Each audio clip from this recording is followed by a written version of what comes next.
अस्सलाम वालेकुम। आज हम फर्स्ट ईयर का जो चैप्टर नंबर 6 है उसकी 6.6 का क्वेश्चन नंबर 7 करेंगे।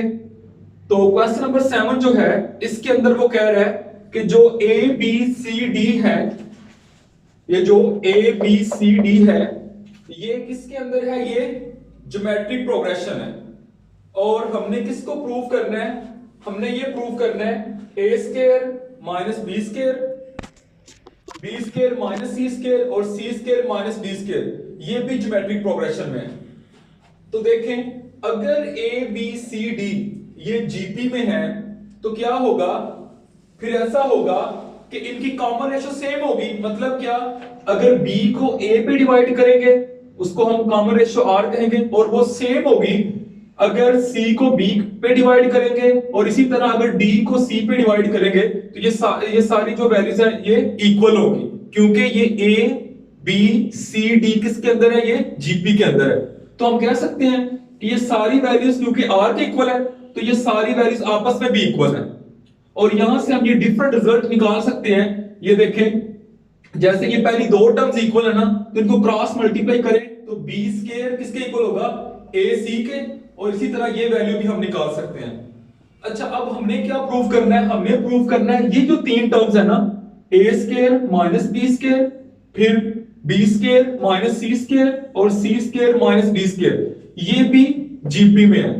तो उसके लिए क्या प्रूव करेंगे कि इनकी भी कॉमन रेशो क्या है, सेम है। तो आइए देखते हैं। पहले हम इसको, इस सेकंड टर्म को फर्स्ट टर्म पे डिवाइड करते हैं। तो उसका नाम हम रखते हैं आर, आर नाम रख देते हैं। B square minus C square over a square minus B square. ठीक है, ये हमने सेकंड टर्म को फर्स्ट पे डिवाइड किया। अब इसी तरह आप थर्ड को सेकंड पे डिवाइड करें, इसका नाम आर डैश रख दें। C square minus D square over B square minus सी स्क्वायर। देखें अभी आपने जब सेकंड को फर्स्ट पे डिवाइड किया उसका नाम आर रखा, और थर्ड को सेकंड पे डिवाइड किया उसका नाम आर डैश रखा। अब आप किसी तरीके से अगर ये प्रूव कर देते हैं ना कि ये आर और आर डैश बराबर है, तो इसका मतलब क्या है, कॉमन रेशो सेम हो गई, तो वो सीक्वेंस किस में कन्वर्ट होगी, जीपी में। अब ये देखिए, ये आर की वैल्यू कुछ और आ रही है और आर डैश की कुछ और आ रही है। ठीक है, तो हम अब क्या करेंगे, हमने ये ऊपर वाले टर्म्स यूज करनी है, इनको हमने क्वेश्चन के अंदर यूज करना है। अगर इनको यूज ना करना होता तो फिर वो ये क्यों कह रहा है कि ए बी सी डी जो है ये जीपी में है, वो हमें डायरेक्ट कह देता कि इसको आप जीपी में प्रूव करें। तो इसका मतलब है कि इनको हमने यूज करना है। तो हम ऐसा करते हैं, ये देखें आर डैश को हम लेते हैं, आर डैश को लेके हम आर के इक्वल प्रूव करेंगे। तो ये हमारे पास है C square minus D square over B square minus सी स्क्वायर। इसको ना हम मल्टीप्लाई और डिवाइड कर देते हैं A square minus B square से, A square minus B square से। ठीक है, तो जब इसको हम मल्टीप्लाई करेंगे, ये देखिए ये बन रहा है ए स्क्वायर सी स्क्वायर, ठीक है, उसके बाद minus B square c square, फिर minus a square d square और फिर minus minus plus b square and d square. इनको मल्टीप्लाई कर दिया, डिवाइडेड बाय, ये इसको ऐसे रहने दे b square minus C square and a square minus B square, इसको ऐसे रहने दे। अब ना ये जो ऊपर लिखा हुआ है इसमें से कुछ वैल्यूज हमें रिप्लेस करनी है। ये जो बी और सी है ना, इसको आप चेंज ना करें, बाकी सब की वैल्यूज आप वहां से पुट करें। ये देखें जरा, r dash is equal to, चलिए ऐसे लिख लें एक स्टेप में, ए सी का स्क्वायर इसको लिख दें, माइनस बी सी का स्क्वायर है, इसको लिखे माइनस ए डी का स्क्वायर, और ये प्लस बी डी का स्क्वायर आएगा, over B square minus C square and a square minus B square. Values put करें, ये वाली यहां पे जो वैल्यूज है ना, ये वाली हमने यहां पे रिप्लेस करनी है।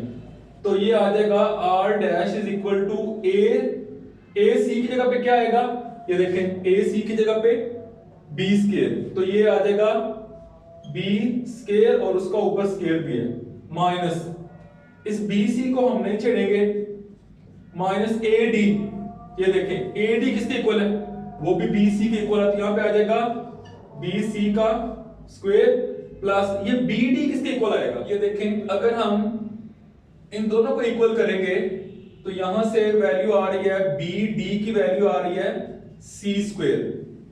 अच्छा ये वैल्यू जहां पे पुट करें बी डी की जगह पे सी स्क्वायर और उसके ऊपर भी क्या है स्क्वायर, तो ये हमारे पास बन रहा है b square minus C square and a square minus B square. अच्छा ये ऊपर ना न्यूमरेटर के अंदर ये पता क्या बन रहा है, देखें b की पावर 4 ये 2 टाइम्स हो गया, 2 times b square c square plus c की power 4 over b square minus c square and a square minus b square. अच्छा आप देख सकते हैं ऊपर जो है ना वो स्क्वायर कंप्लीट हो गया है, किसका स्क्वायर कंप्लीट हुआ है, स्क्वायर कंप्लीट हो गया है b स्क्वायर माइनस सी स्क्वायर का whole square divided by b square minus C square over a square minus B square. तो ये देखें एक फैक्टर ये कैंसिल कर दें तो ये आ जाएगा B square minus C square over a square minus B square. तो ये किसके इक्वल आ रहा है, ये देखें ये तो आर की वैल्यू थी तो ये आर के इक्वल आ गया, तो इसका मतलब है कि वो जो कॉमन रेशियो थी इनकी वो तो सेम आ गई है, तो इसका मतलब है ये ज्योमेट्रिक प्रोग्रेशन में। अच्छा एक बात जो मैंने ये की कि बी सी को आप इसको रिप्लेस ना करें, इसको ऐसे रहने दें, तो पता उसकी वजह क्या है, देखें हमने इस टर्म को बनाना था आर जैसा, ठीक है, तो इस आर के बटे के अंदर हमारे पास जो आर है ना वो क्या आ रहा है, वो आ रहा है ए और बी, तो हमने किसको खत्म करना था, सी वाली टर्म को, ए और सी वाली टर्म को खत्म करना है, इसलिए हमने उसकी वैल्यूज को रिप्लेस किया ताकि वो कैंसिल हो। अच्छा अब हम क्वेश्चन नंबर 8 करते हैं। क्वेश्चन नंबर 8 ये है कि अगर हमारे पास देखिए ये टर्म है a1 r square a1 r power 4, कहता है अगर ये जीपी में है ना, अगर ये ज्योमेट्रिक प्रोग्रेशन है तो आप क्या करें, आप प्रूव करें कि अगर इन टर्म्स का रेसिप्रोकल लिया जाए तो वो भी क्या होगा, वो भी जीपी होगा। तो जीपी प्रूव करने के लिए आपको कॉमन रेशियो जो है ना वो सेम करनी पड़ती है, तो हम ऐसा करते हैं, हम रेसिप्रोकल लेते हैं यहां पे इसकी टर्म्स का, तो 1 over a1 1 over r1 a1 r square and 1 over a1 r की पावर 4, हमने इस इन टर्म्स का रेसिप्रोकल ले लिया, ठीक है।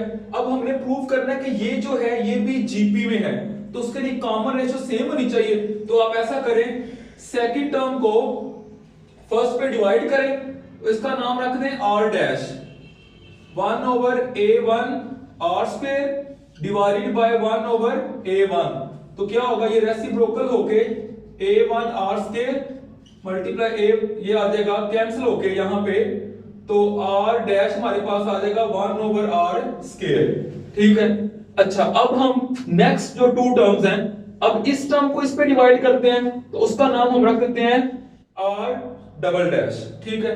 तो ये आ जाएगा हमारे पास थर्ड टर्म a1 r की पावर 4, इसको डिवाइड करें सेकंड पे a1 r स्क्वायर, तो ये क्या बनेगा 1 ओवर a1 r की पावर 4 मल्टीप्लाई इसको रेसिप्रोकल कर दें a1 r स्क्वायर, तो ये भी देखिए ये भी कैंसिल होकर क्या आ रहा है, a1 से कैंसिल और r स्क्वायर कैंसिल होकर 1 ओवर r स्क्वायर। तो आप देख सकते हैं कि ये जो r डैश है और r डबल डैश है दोनों की वैल्यू बिल्कुल सेम है, इसका मतलब क्या है कि इनकी कॉमन रेशियो सेम है, और अगर इनकी कॉमन रेशियो सेम है तो इसका मतलब है ये भी जीपी में। अच्छा इसके बाद हम करते हैं क्वेश्चन नंबर 9, इसमें हमने nth टर्म फाइंड करनी है, फाइंड nth टर्म, हमें क्या गिवन है, ये देखें a5 ओवर a3, एक ये गिवन है और एक सेकंड टर्म जो है वो गिवन है। तो आपको पता है nth टर्म फाइंड करने के लिए हमें 2 चीजें चाहिए, एक चाहिए a1 और एक चाहिए r।